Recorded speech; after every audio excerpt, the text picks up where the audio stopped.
Welcome to heCast, the official podcast of He Changed It. As always, I am Mike Chisholm. As always, I'm excited to have conversations around the world of men's mental wellness. Now, today we got a guy, and I appreciate him. His name is Dr. Carey Heller. Yes, doctor. Doctor of what?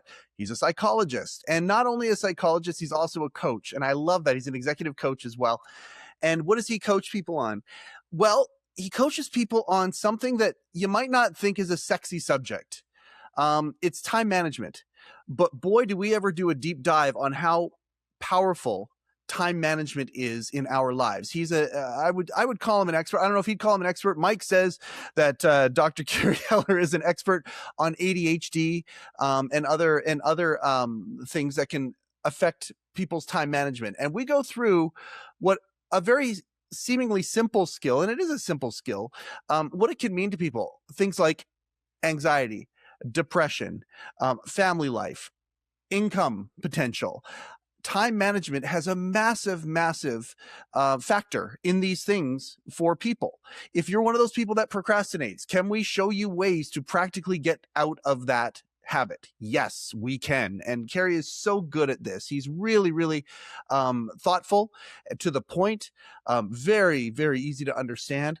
I just really have a fun conversation with him. He's got some resources. You can go to hellerpsychologygroup.com and you can look at some of the courses that he has, $5, $10, $15 courses that he has to help people get into a better spot.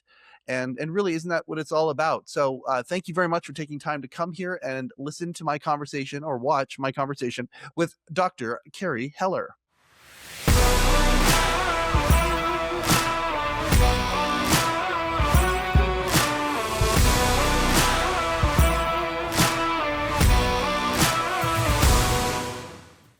Okay, Dr. Carey Heller. Carey, I'm so excited that you have taken time out of your schedule to come on to heCast today. There's a whole bunch of questions that I have for you today. First off, how long have you been a psychologist? That's a good question. I guess, let me think for a sec. I guess this probably means it's been a while since I have to count. I think about 15 years now. Yeah? Yeah. Before we kind of get into where you've kind of specialized in some of the areas of interest that you have done such an amazing job helping people to kind of deal with, what's different about it than you thought it was going to be? When you thought you were going to go into the science of the mind and helping people understand maybe themselves and how they think, how did you perceive the career was going to be, and what has been different about it? What surprised you about it actually doing it after this time? I mean, so I anticipated the career involving a lot with talking to people, certainly, and helping them to sort of thrive and do better with things. I think what I don't think I realized in terms of like where it sort of shifted was sort of the focus, with adults on, time management, organization, how vital a role that plays in mental health and in general, and how much like a hands-on approach I ended up sort of taking with clients and working on those things. And, same thing with kids too. So I think there's that piece of it. I think education, both for kids as well as adults in college or in graduate school, the idea of just how much, certainly education has changed over time, but also just how vital all of the skills are, and how much the time management really connects with anxiety, depression, certainly ADHD, and a variety of other OCD, and almost pretty much any mental health disorder.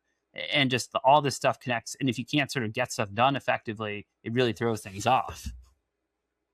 I want to put an exclamation point on what you just said. Time management and organization contributes to anxiety, depression, some of these things that we don't like. That is, I can understand why that would be surprising for you. That seems like a very simple, a simple ideal, something that we all go through all of the time. I think whenever I use the word procrastination, I get people always going, oh yeah. Like it seems like a lot of people deal with it. It also seems like they deal with it for different reasons. So that's fascinating to me. And clearly, you've made it a focal point of what it is that you do, the courses that you've created, things like that. Time management, who knew how big of a silver bullet that might be when it comes to our overall mental health? Yeah, no, definitely. And I think part of it is a lot of people don't take that time to take a step back. They just go through life, they try to get stuff done. If they're really struggling, they might think about it here and there, but they're often so desperate to get things done, they don't take that step back to figure out, is my system even working? Or if it's where it's sort of working okay, but it's not working as well as it could be, taking that step back to figure out, how can I make it better?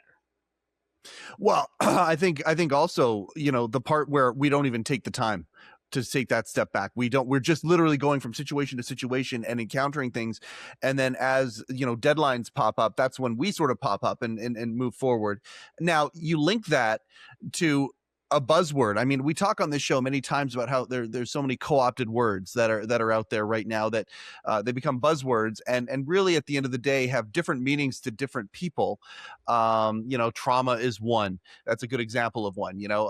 But another one, and I'm fascinated to talk to you about this today. And I'm glad that we're talking to an actual psychologist about it as opposed to coaches and stuff. And I love them. And you have coaching as part of your a practice, which I want to talk about because you combine the two. Many times you find somebody is one or somebody is the other. You've actually kind of got both in what you do. So I'm fascinated to talk about that. But the buzzword, of course, being ADHD. And I mean, I can't tell you how many people in my life, both professionally and personally, people have said to me, "Oh yeah, I've got a little ADHD. I've got a lot of ADHD," almost like it's a spectrum, or I've been fully diagnosed with ADHD and it's causing this and that and this and that and this and that in my life. And it's like people have completely different definitions of it. I think back to when we were kids, or when I was a kid anyway. I'm 50 years old at the time of this broadcast. um you know it didn't even exist. You heard of, every once in a while you heard a kid who was on Ritalin to calm them down or whatever, but that diagnosis really wasn't there. And I think about you and how long you've been doing this. ADHD has risen up, and the level of knowledge that we have about it has gone up exponentially since you started. Where was ADHD on your spectrum of knowledge when you first started, and have you just seen it grow and grow and grow, and that's why you've kind of moved into that? Um, I mean, I've definitely seen it. I think I've seen it grow in terms of people becoming more and more aware of it, which I think has helped. Yeah, I think the other yeah, big thing is I think a long time ago there was often this idea of, a child or even an adult has ADHD. Well, first of all, for a long time people didn't realize that it actually extended into adulthood. I think there used to be this thought that you sort of outgrew it, which for the most part is not usually true. But right. the symptoms kind of change in adulthood. But I think in terms of the way, like with treatment, for example, a lot of it used to be the focus on, a child has ADHD, you give the medicine, and that's it. What I think what often kind of got missed in that is that there's a lot of other pieces to it, both directly with ADHD and just sort of secondary things like self esteem and other stuff that really gets impacted if you don't use behavioral strategies to also support kids with ADHD. Usually, medication alone, for the most part, is not enough to sort of really help them to fully thrive. Because the other part is medication is not going to magically give you executive function skills, which are basically an umbrella term used for time management, organization, planning, task initiation, getting things done. And so that's where, practical strategies, whether it's some sort of therapy or coaching, really helps people to be able to thrive with ADHD. Because just because you can focus better isn't going to magically fix all the other aspects of how ADHD impacts people. Okay. You are on the right show with the right audience today. I'm super excited with what you just said. I want to start unpacking some of it. So let's talk a little bit about the idea of time management. I want to get into what ADHD is in a second here, but the idea that there's a couple of things that I want to talk about today with you, because I think you are such a wealth of knowledge when it comes to showing people simple ways to drastically improve your life. And it's one of those things where they're things that they're easy to do and they're easy not to do. And it's which is great. It's super great, because if somebody does want to jumpstart where they're at and give themselves some momentum moving forward, it's something that's really simple and easy to do. But it's also something easy to avoid. And I want to get into that when it comes to the organization, the time management. First off, you agree with that statement, right? Oh yeah, no, definitely. I mean, I think a common reaction sometimes when I work is this idea of, oh, these are actually fairly simple things. I never really fully thought about it this way, or because again, like what I often tell people is, it's not a magic. There's not one magic fix. It's not like a bunch of fancy strategies. It's often fairly sort of, or at least to me, they often seem fairly simple. But in general, it's the idea that it's like, I mean, even just as one example, like using like when people like ask me what apps and stuff and things like that do I recommend, if someone asks me about a calendar app, probably the most common ones I'd recommend would be Google Calendar and Apple Calendar, which are standard on people's devices. It's not some, Yep. super fancy, extravagant calendar app that does a million different things. It's often the simplest things that used the right way can make a big difference. There you go. And many times we reinvent the wheel with the new shiny thing, when really at the end of the day we just need to get the wheel that we have turning. And so let's go back to the ADHD thing for a second. Now let's can we define what ADHD is, and what and from a clinical perspective in your mind, what is ADHD, and how many people do you think out there are affected by it? Sure. I mean, so in terms of what ADHD is, I mean, the DSM-5-TR, which is the book that's used, has a criteria for various mental health disorders. It's classified as what's called a neurodevelopmental disorder. It basically means that it starts in childhood. So technically, based on criteria, you have to have some sort of symptoms prior to age 12. I mean, again, people that are adults can still be diagnosed for the first time with ADHD. The idea, though, is technically, if you look back and get their history, the idea is that there were symptoms that you saw looking back on your experiences in childhood if you're an adult being diagnosed. But basically, it's essentially a disorder of self-regulation, or challenges with self-regulation. So challenges with regulating your attention. Because people with ADHD can focus pretty well on things that they generally enjoy overall. It's really the things that you don't really enjoy doing that are extremely hard to focus on. Which I think is also why I think sometimes, there's a lot of misconceptions about ADHD and sort of frustrations and feeling, oh, you just need to focus better. The idea that I think sometimes that in itself makes it hard for people sometimes to really understand how much it impacts someone.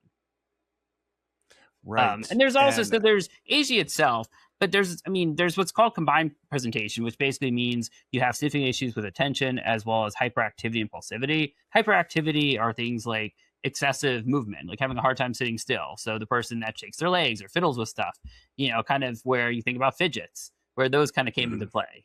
Or the fidget spinner, which I think was very well mismarketed because I think it was meant for anxiety because it's quite distracting. I can, if you want to ask me later, I mean, I focus a lot on stuff with fidgeting and all sorts of like strategies and tools and things I can show you. So definitely, if you want more of it, just let me know later. I can definitely talk a lot about that as well. Absolutely. But I think but it's basically the idea, you get to also the impulsivity. So basically some people have the attention, the hyperactivity, and the impulsivity. So doing things without thinking, saying things without thinking, which definitely can impact a lot of things with relationships. So some people have kind of all three of those. Some just have the attention piece. Technically, someone could primarily have the impulsivity and hyperactivity part without the attention. Anecdotally, I don't see that very much, but it is a subtype of ADHD, basically, also. Okay. So is it actually chemical? Is it a chemical thing? Like because I look at some of the medications that are out there and things like that. Those to me seem to be things that treat the symptom. But is there an actual chemical reaction in the brain that causes it, or is it an environmental behavioral type thing? Do we know the answer to that yet? Sure. I mean, generally, the science sort of indicates that it has a biological cause in the brain. Yeah. The thing, though, is that but I think that the symptoms can be brought out more based on the environment. Because one reason that for kids, sometimes it can be hard. I mean, the symptoms do change a little bit as you get older. Like the hyperactivity piece tends to lessen. But, if you think about a child, you have less control over your environment as a kid in terms of, there are only so many different sort of types of schools and things like that. Whereas adulthood, you get to pick, you have more options to potentially pick a career that fits better with your skill sets and limits some of the challenges you may have with ADHD. And so I think, so that's one reason where sometimes the symptoms aren't always as noticeable, at least in like the very, outwardly ways in adulthood. But again, I think even if someone has ADHD, if it's well controlled, I think it's still hard to completely function, fine. Also, I think like there's little things I think that can pop up here and there as well, even if you have it very well controlled. But I think certainly that there's a lot to it. But I think it's also about finding the right strategies and tools and comprehensive support systems to thrive with it. Yeah, well, and I like how you said that. I love how you said you can thrive with it, because there are some that would look at the attributes of ADHD and they would look at it as a superpower almost. They would say, okay, well, if I can just lean into the things where I can zoom in and focus on, and then time, you get into almost a flow state. If somebody's interested in writing, for example, sometimes I've met people who have ADHD, and yet they can write for hours and hours and hours on end. They just may have to do it with the stereo playing or something like that. It's interesting to me how so many people think of it as maybe perhaps the word deficits, even in the term, they would see it almost as a negative, but it really can be used as a positive if aimed in the right direction, can't it? Yeah, I mean, I think I would probably caveat that with the idea that I think aspects of it could be used as a positive, but I think Yep. I think I wouldn't go quite so far to say like it as a whole can all be positive. Like I think that it's a mix of sort of finding the positive traits that you get from the ADHD and using that, but at the same time finding the right supports and interventions to support the areas that you struggle with, so that overall you can thrive. That is a very measured response, and I appreciate that response very, very much. So the idea of now let's marry the two concepts again. Let's go back to the time management, the organizational skills. Is ADHD one of those things where it's on a spectrum, or are there people out there who just happen to have some of the same sort of effects where I think we live in a society. Oh, that's the other question I want to ask you too. We live in a society where impulse seems to be winning the day in many responses. You look at what the top social media app in the world is, and I don't have TikTok, but I see people who are on TikTok, and I mean it's all so quick. And we're scrolling through things very, very, very, very quickly now. And you look at, even where algorithms are going when it comes to things like YouTube and whatnot. I'm the guy that loves a long form conversation very, very much, but I keep getting told strategically, you need to take, 9 to 29-second clips and put it out there and do all these things because of the algorithm. And the algorithm is fed by our human nature. And then there are people who are saying, well, I'm ADHD. Well, are we ADHD, or are we learning and conditioning ourselves to what the environment is feeding us every single day? Yeah. Well, and I think what you're kind of getting at is this idea that, basically your brain sort of craves dopamine in a sense. And basically the idea is that if you're constantly watching these short form videos, you're kind of training yourself in a way to want that instant gratification of it. So, just because someone watches a bunch of, stuff on social media doesn't mean they have ADHD, but what it does mean is that certainly over time, if you keep doing that, you're going to train yourself more to kind of expect the instant response, which can then sometimes make it hard to get tasks done because you don't get the same reward you get from, going to take out the trash that you do from, sitting watching a bunch of really short videos on TikTok or Instagram or something. Yeah, well, and I mean, I've seen it happen in younger people in my around my circle where it seems to be almost altering their behavior a little bit. It almost seems to be like again, once they're in the feed for a while, their behavior outside of the feed will also sort of imitate that, short attention span and things like that. And I just wonder if that's related at all or not. I appreciate. I mean, that doesn't in and of itself, it doesn't in and of itself cause ADHD, but certainly it can, create some sort of symptoms that probably could mimic aspects of it. Either way, procrastination and not being able to focus on things and whatnot really puts us in a situation where it can affect our lives. And that's what I want to talk to you about here today, because you have really done a deep dive and created some very simple resources for people. There are going to be guys who are listening to this where they themselves, or maybe perhaps they're the parent of a child who isn't perhaps being as effective as they possibly could. One of the things I love about the stuff that you have made is it's incredibly simple. And the barrier seems to be procrastination in stopping the procrastination. And Yeah. I want to talk to you about that and talk about some very simple things that people can do to make drastic improvements to their lives and start creating momentum for themselves. Would you say time management is the top of the list? Yeah, I think definitely. I mean, it depends on each person's, where they're struggling because I Of can't speak for course, every single yeah. part. But in general, I would say for, the average person who's having a hard time getting things done, is overwhelmed, maybe they're anxious, usually starting with like, how can you work on kind of the organization to get things done can be I think is a really good starting point. Because I think the thing with it is that basically, if you have so much going on in your head and you have no way of actually organizing yourself to know what you even need to do in the first place, it's going to be much harder to get anything done. And you're just going to be kind of a perpetual state of feeling overwhelmed, probably. Mm-hmm. Overwhelm is a huge one. And when somebody's overwhelmed, many times that can feed procrastination, can't it? Yeah, no, exactly. I think that can feed it. I think on the other hand, you also get people that, try to use a bunch of different apps and things like that, but don't really know what they're doing with it. And then get discouraged if nothing works. Because, I think there are lots of apps out there that are really good for keeping track of tasks and things like that. But often it's more about how you actually use the app that probably becomes more relevant in some ways than the app itself. Yeah, we keep chasing the new shiny thing, don't we? Thinking the shiny thing is going to solve the problem, but when at the end of the day, it's not the shiny thing; it's us and our mentality. How can people who perhaps might be behind the eight ball a little bit when it comes to these things? Okay, so there's a good question, because I mean, there's different personality types, and I know of some people who have maybe more of a certainty type personality, focused personality, and time management and things like that are easy for them. It's a natural thing. I know others where it is almost like the enemy. They really have a difficult time with it, and almost look at it with um almost a bitterness towards it. Yeah. Do you think, are you convinced that doing what you do, and having talked to all the people that you've talked to over the years, are you convinced that anybody can learn these things? Yeah, I mean, I think as long as someone is verbal and has enough of like a cognitive capacity. I mean, I think even if you have a limited capacity, I think there's ways around that to kind of navigate. But I think the idea generally is that probably all the people that are listening to this podcast, I would venture to guess, probably are fully capable of making improvements and changes. And I think the key is really to start small. So, I mean, for like, I would say probably like just a soup, if you want kind of really simple suggestion right now, something you could do even theoretically while we're talking, or pause the podcast for a second while you do it, would be think about it, open up the calendar app on your phone or a Hmm. computer if that's easier.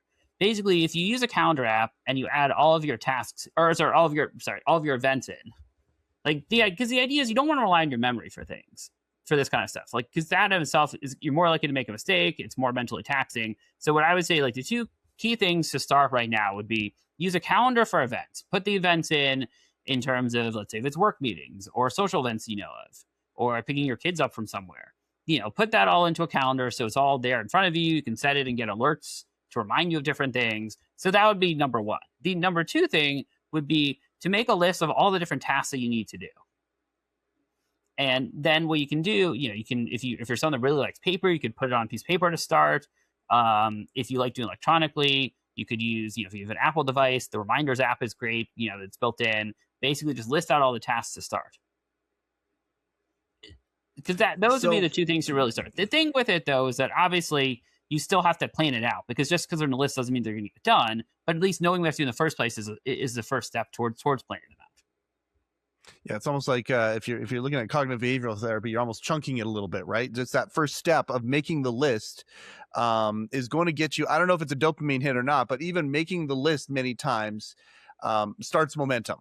It starts things going, and the idea of, oh, I want to exercise, I want to get into better shape, but I just it's so overwhelming, the idea of going to the gym 5 times a week. So you start out by taking your gym bag and putting them by the door, and okay, there's the first start, right? And then Right, maybe the next exactly. time it's driving to the gym, and maybe the next time is walking in through the door a little bit, and you just kind of start the momentum. The organization can be done the same way, correct? Exactly. Yeah, you have to start small, and especially if you're someone that gets overwhelmed very easily, you don't want to try to go and implement a huge system to start, because you're probably not going to get very far and not going to do anything with it. That's why, in the same way where you could put in all of your tasks into a list, if that's going to feel super overwhelming, start with a few to start. Big picture, the most important things get done, or put, another approach actually is to get used to, let's say, using a task list if that's something you want to try doing, but you're comfortable with putting a bunch of stuff in. Put in a few things you already do normally anyway. Let's say brushing your teeth, eating dinner, with the idea then that you're not actually relying on the task list to remind you to do those things, but the idea is you can mark it off after it's done. And then so it trains you to kind of use the list without it feeling overwhelming, because you're not adding anything that you're not already doing anyway to it to start. Okay, I love what you just said there. So if you're taking things that you're already doing by memory or intrinsically, instinctually, whatever it is, and putting them on the list that that you're going to do, it's kind of a layup for the idea that you get to cross it off the list. Now, when you cross something off the list, that does provide one of those little chemical rewards from the brain, doesn't it? Yeah, no, definitely. And depending on the app, sometimes they actually like animate it when you hit the button to check it off too. Oh, we love to congratulate ourselves, don't we?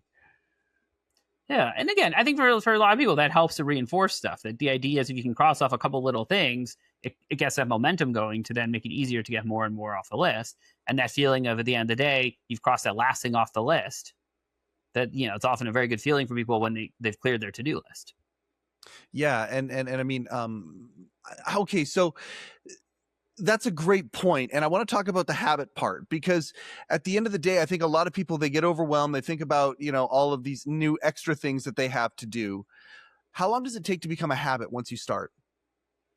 So I think it depends on the person. I mean, sometimes it's, a week or two, it could be a little more, it could be less. The thing that I think is challenging, especially with ADHD, is that a lot of times, even if someone gets into a routine, like people can get very thrown off easily by, let's say there's a day off from work or school, Yeah. or you take vacation or some other thing that just sometimes throws you off. That's hard to kind of shift back to doing what you're doing before, even if you had been doing it successfully for a while. Yeah, that makes a lot of sense. And then there are some people, like in your experience, are there personality types who just are anti-routine? They just don't like routine at all? Yeah, I think there are a lot of people that find it boring and don't want to do it. Or, probably a common thing I hear is that, they can sort of get the routine for a little bit, like maybe a few days or a week, and then they kind of fall off. And then they either they find it boring or they just can't stick with it. I mean, one of the things that I found with the idea of like where generally want to do it and you start but can't sustain it is having that accountability, like having someone to check in with to kind of talk through stuff and catch yourself when you're starting to kind of fall off of whatever you want to be doing. I think that's really crucial because that's where I think most people kind of fall off from, starting the routine and sticking with it. Like, using the gym as an example you mentioned earlier. Like if someone says, I want to start a workout routine, I want to just go to the gym, if they're going with someone each time or they're, I don't know, letting someone know that they're going, and let's say they're starting to fall off their plan, if that person says, oh, you stopped coming as much with me or doesn't seem like you're going to the gym as much, that might get them to think, oh, that's right. Let me reassess and try to figure out how to approach this better. Whereas if like several weeks had passed and they stopped going to the gym altogether at that point, it's gonna be much harder to get back on track with that goal that they have.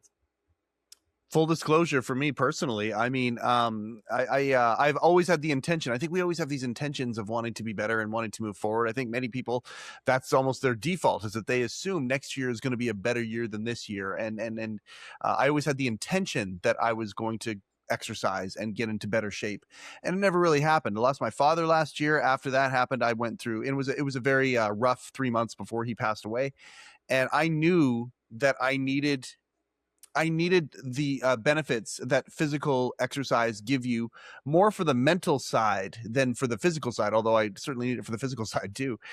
For me, it was hiring a trainer.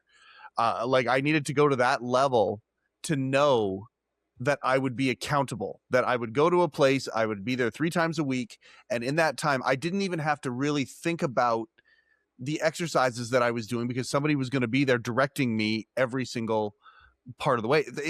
It was that extreme for me, to be able to start building that habit. Now where we were just talking about it yesterday when I was in the gym, we're 11, almost 11 months into it, completely transformed my body. I've completely transformed my mental state.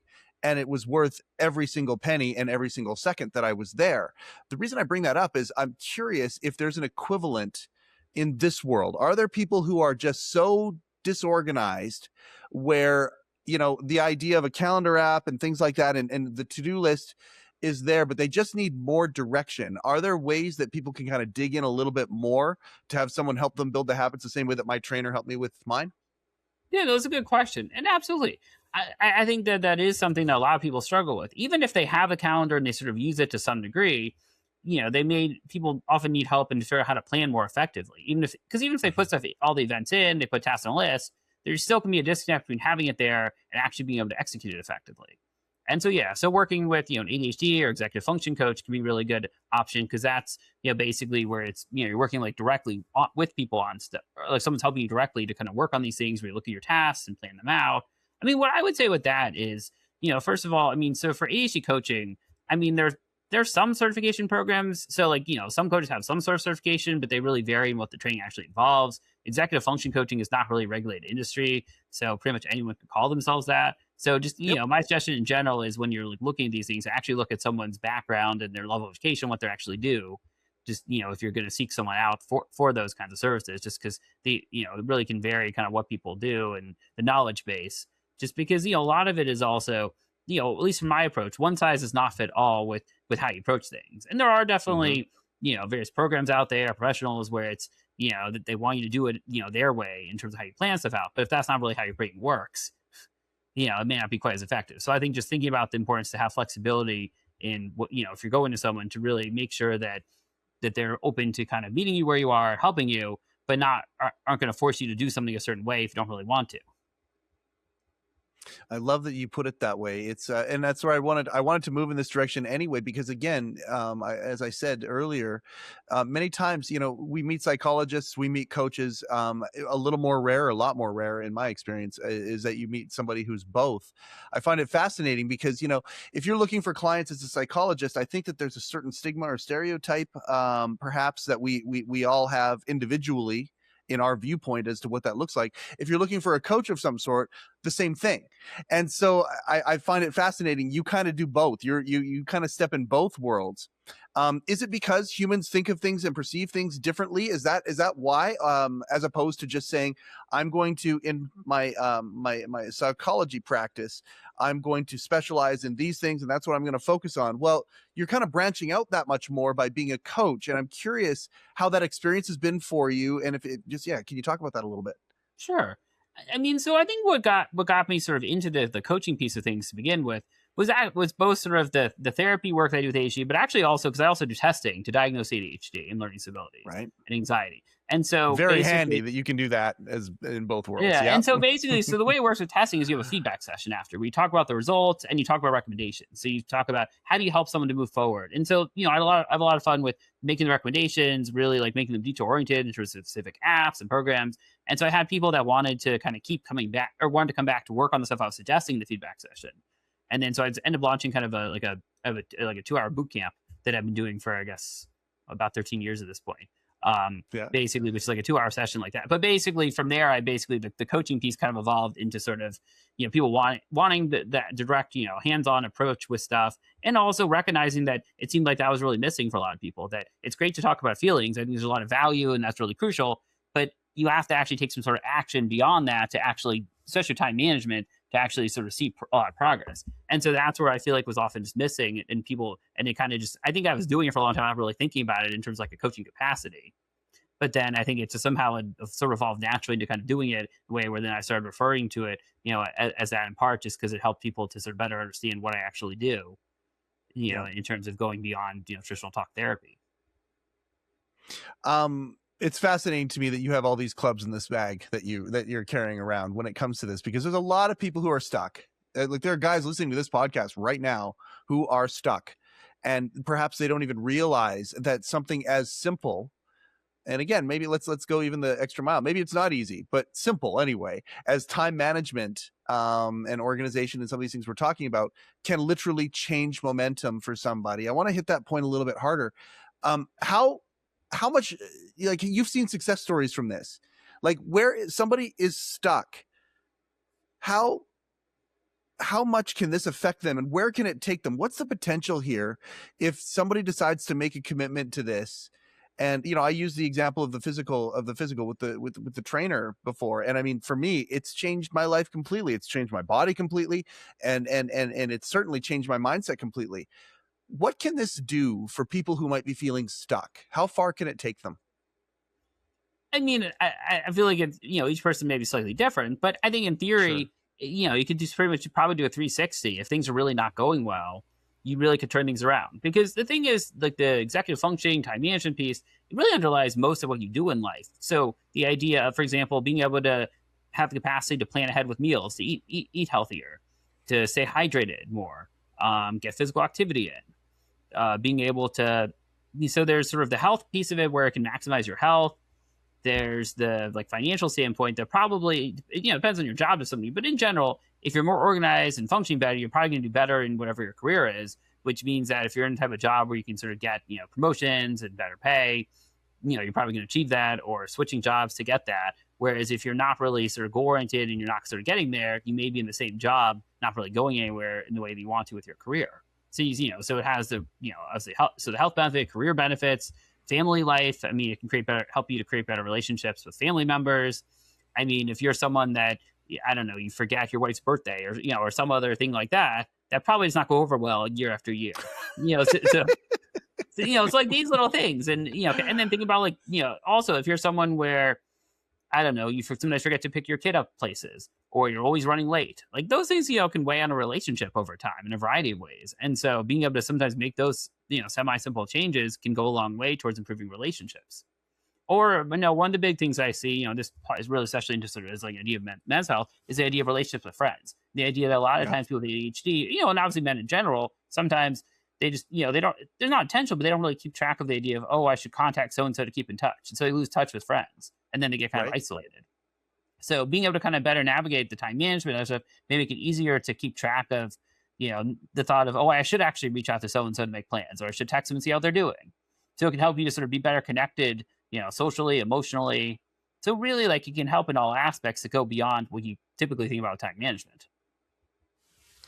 Yeah. Okay. So you basically just, touched on every area of somebody's life. So what you're saying is it's literally could take and give momentum to every single area of people's lives. Have we got your attention yet? It's, again, it may not be sexy. It may not be the shiny new thing, but it is simple. It's really simple. Carey, are you familiar with Dr. Stephen Covey? Uh, He wrote a book called The the Seven name, Habits of the Highly name Effective vaguely. People. Okay. Oh yeah, I've heard the book. Yeah.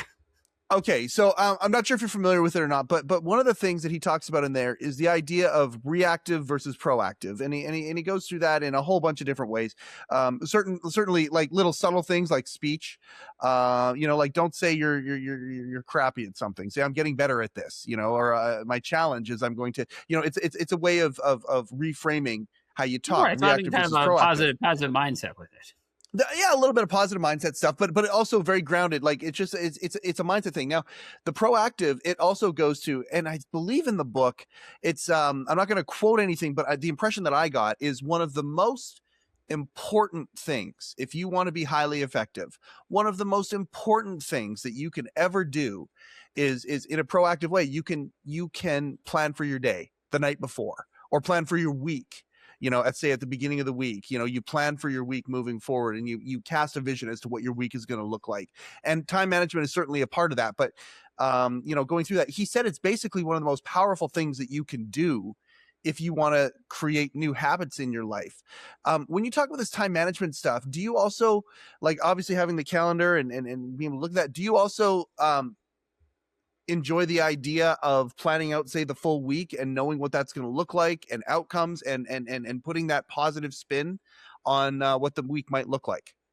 Yeah. I mean, what I would say with that is I think that makes a lot of sense. And I think it's good to sort of make a plan. But, I would say probably the number one thing that I hear in terms of complaints about planning is that people complain that the plan never works, that something comes up, and so like so I think it's important to have a plan and to do what you said, but I also think you have to have some flexibility in that because there's certain things you're not going to know how long it take. How long does it take? How many emails am I going to get in a day that I have to respond to? How many phone calls am I going to have to return? So like there's all these things that basically you can't always plan for. And some people are not very good at time estimations either. And again, there's definitely things you can do to improve that.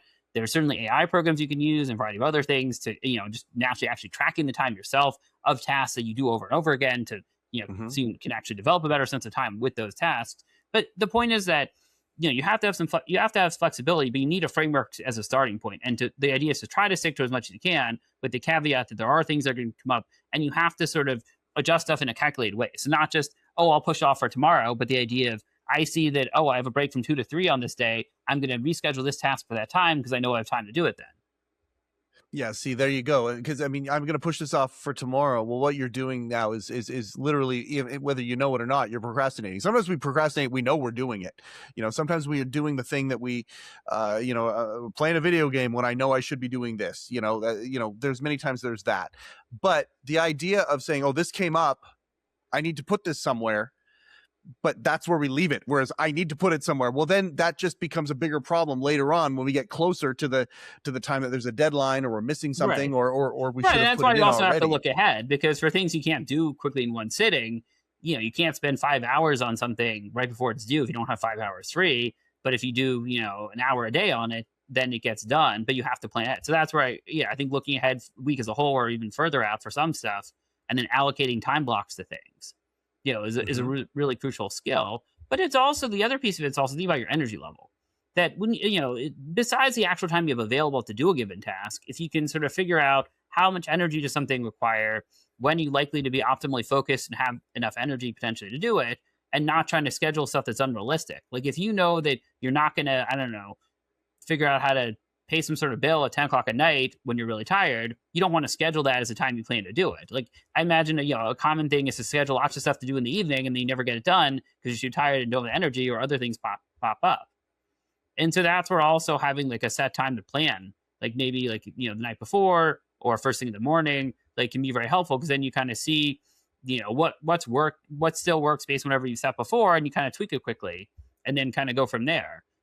Or if, but the other thing I would say is, it's also important to try to, in some ways, almost underschedule stuff, in the way that if you cram in stuff every single hour and minute that you have available, besides it probably being very overwhelming, the second, anything takes longer than planned or something comes up, it's not going to work. Like, if you have to return emails or phone calls and you've absolutely no time scheduled for that. I mean, I'll use an example like with doctors I often see, where, they have back-to-back appointments and they really have no time actually scheduled for administrative stuff. So then the problem is, they send, portal messages at like 10 o'clock at night because the only time they have are on weekends. Whereas, if you blocked out, 15 minutes, I don't know, every few hours, you could then probably respond to all the messages and then not have to be working at 10 o'clock at night. So the idea is sometimes like these little fixes of just how you're allocating your time throughout the day can make a huge difference on, certainly the productivity and your mental health as well. Yeah, I love that you said that. And one of my next questions was, in your experience, is it better to look at things the night before, the morning of, that kind of a thing? And when you're putting things into your schedule, do you do it immediately? The moment you know that there is something there, do you do it immediately, or do you wait till kind of the end of the day to schedule for the next day and put them all in at once? Is there a method to that madness, or is it one of those things where you can kind of customize it around whatever your personal dynamic is? It's a good question. What I would say with it is that I think, in general, you want to be like awake and focused enough to really plan effectively when you're doing it. So, Yeah. If it works well to look the night before for stuff and you feel like you're going to be able to follow through on doing it and planning, then by all means, go for it. And you could do that then. If you're going to push it off because you're so tired or you can't think as straight at that hour, then I would do it earlier in the day. Like, even just basically the end of the workday might be a good time. Like, where basically you're finishing up tasks for the day. And then this way, before whatever you do next, you sort of then play out the next day, then you kind of have stuff ready to go, and hope, plus also stuff from work may be fresher in your mind at that point because you were just doing it. And so it's easier at that point to figure out more quickly, what do you need to do the next day? And so I think you kind of plan a week out for big stuff, but then also look and see, what do you have planned for the next day, and does it still fit? Like, if you had certain tasks planned out for certain times and then you realize, oh wait, I ended up scheduling a meeting, I'm not actually free at that time to do it, or I have 5 tasks scheduled for the same 5-minute time slot, then you can't probably do all those tasks at once. So you need to sort of adjust them. So I think doing it, probably the day before and the time you're available and focused, I think would be ideal. But at the same time, maybe doing that as like your primary thing. And then in the morning, have a set period of time before you really start your day where you dig out of emails, phone calls, so you can kind of start the day without feel like you're playing catch up. And then double check what you have planned and make sure that it still fits, because if something new, I don't know, you got some email overnight that impacts a project you're working on or something like that, or so-and-so from your group needs this particular proposal or something sooner than you thought, then you have to reallocate time to whatever that is if that's more pressing. I appreciate these insights very, very much. I want to thank you so much for that. Putting the emphasis on time management for people. Again, it's one of those things. It's we don't necessarily think about it. You and I have dug really deep into that today, and I hope again in the future we can do that as well. I want to shift gears a little bit. Sometimes we got dads who listen to this show, and they've got kids. Like, I think about, well, he doesn't listen to the show anyway, so I'll out him a little bit. My kid brother was, he was one of those kids where at the beginning of the school year, my mom would buy him a jacket. And within the first month, that jacket was missing, and he didn't even know where it was. And he would go through 2 or 3 jackets throughout the year, and not even, they would just be gone. One time I think he came home with 1 shoe. How do you come home with 1 shoe? I don't know, but there's a lot of parents, and I'm being a little bit hyperbolous here, but there are parents though who have kids who this is their existence, and perhaps there's official diagnosis, perhaps it's just some of these behaviors that are out there. Do you got advice for those parents out there who've got kids who are in this situation? I know that you have definitely gone down this path and you've got programs when it comes to kids. I'm curious about your insights on that. Sure. I think one strategy to navigate that, like with the example of the code or things going to school, would be to actually have like a checklist where you mark off each morning what coat was being taken to school. Because the problem is for something like that, especially if it's warmer when the child gets home, you may not automatically think, oh, there's something wrong. They didn't bring their coat home. But, Right. I mean, clearly if it's 10 degrees outside and they normally wear a coat and they don't have a coat when they get off the school bus or walk home, however they get home, then you're going to notice the coat's missing. But I think it's often the times where they don't actually need the coat later in the day. They're probably more likely to misplace it. So, Sure. but the problem is like if you didn't see your child in the morning and they're old enough and they get up themselves to go to school, then you're not going to have any sense of what coat, so in that situation, maybe a lot longer till you realize the coat's missing. But if you have, I don't know, a checklist of here are the 5 coats they own, you could do with like a marker, like a dry erase marker. You could have a little like magnetic docky move next to the coat that the child's taken. But the idea of having them mark off what coat they took each day, and then they can, basically mark it off when it's brought home. And if they haven't, you'll realize it the same day that's missing. And it's a little bit easier to go back to the classroom or lost and found and find it. Same thing with a water bottle. Well, water bottle is another good example. Like, and again, I want to like the coat is okay. That was just the example, but like the idea of at the end of the day, the kid comes home. Where's your coat? I don't know.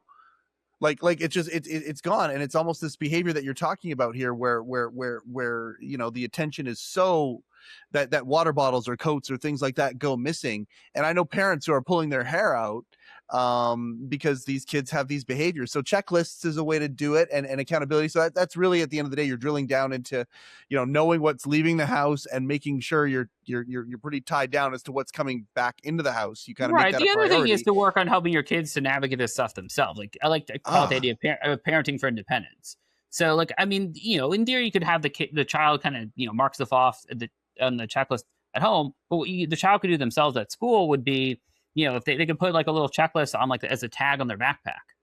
And then basically if it's the common things, so they can check it each day before they go, whether it's they're packing from a locker or, for kids that, actually a lot of schools don't seem to use lockers as much these days, but if they do, or just, cubby or whatever it is, somewhere that basically then they can see the checklist of these are things I need to bring home, my water bottle, my lunchbox, my homework folder or whatever it is. And then that can help increase the accountability. Cause same thing with a lot of times I see kids have a hard time remembering to put their homework folder in the backpack to bring it home.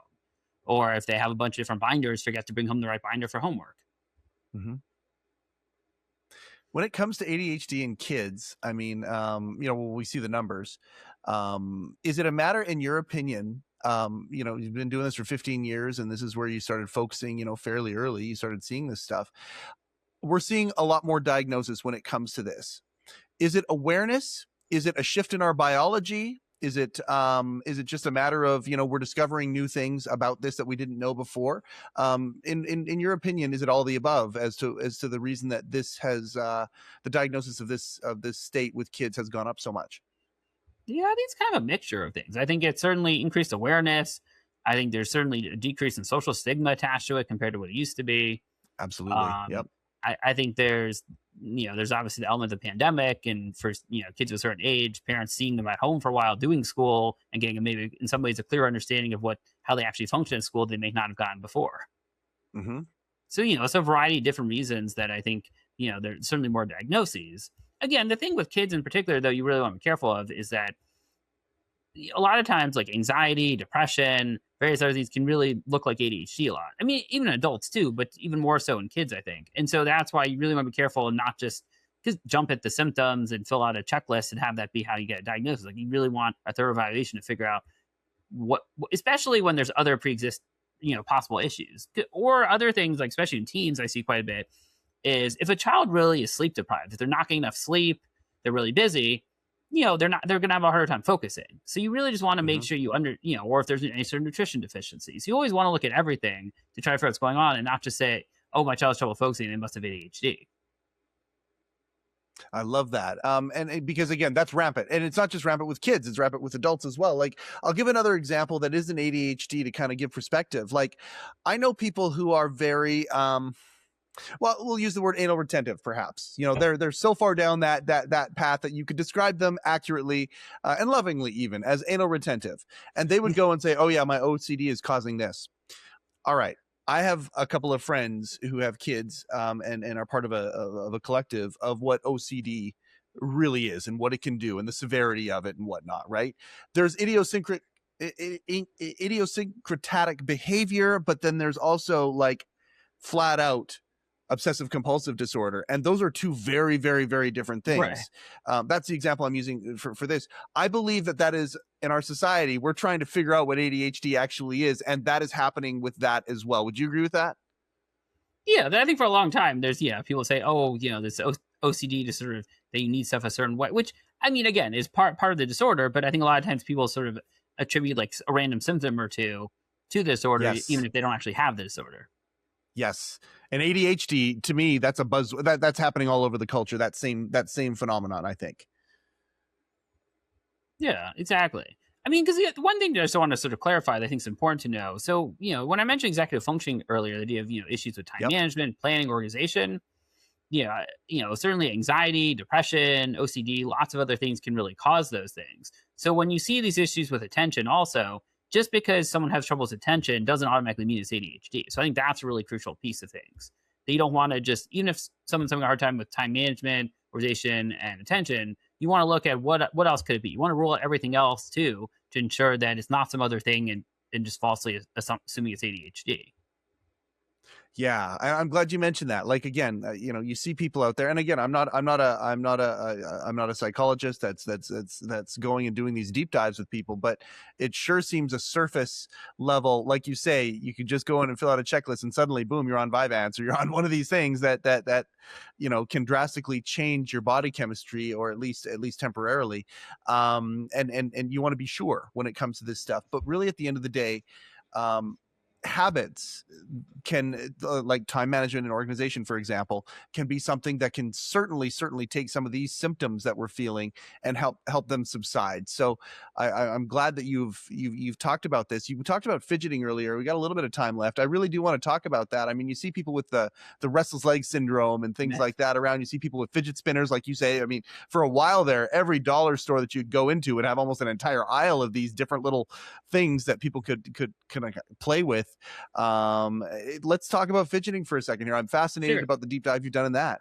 Yeah. So, I mean, I would say that the main thing with fidgets is that so people with ADHD, because they have a hard time focusing, it's also about stimulation. So they're basically when a task isn't inherently interesting enough to them, it's kind of like if you take like a pie and 100% would be focused, maybe they're 75% focused. So, but Hmm. basically the mindless movement kind of fills the rest of the void in order to help them to be better focused.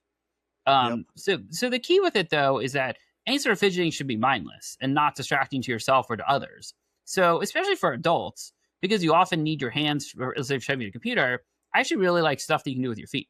And things I'm going to suggest here are actually really helpful, really for everyone. But probably especially helpful for people with ADHD, but really can be helpful to anyone.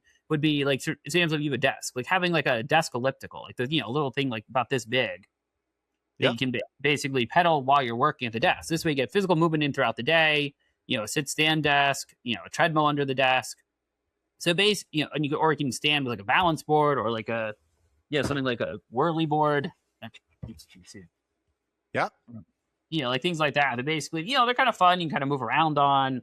There's lots of different things you can see, but a lot of these things really are helpful because it gets you moving in throughout the day, and so it's healthy in general, and it can help you to focus at least a little bit better. I dig it. I dig it. So if somebody has like I noticed there's somebody in my office, and every once in a while I'll look, and his leg is going like a million miles an hour. Like he's just and while he's talking and doing things or whatever, listening to a presentation, especially if he's listening to a presentation from somebody or whatever, I just look at his leg and it's going a million miles an hour. What are some of the things that cause things like that?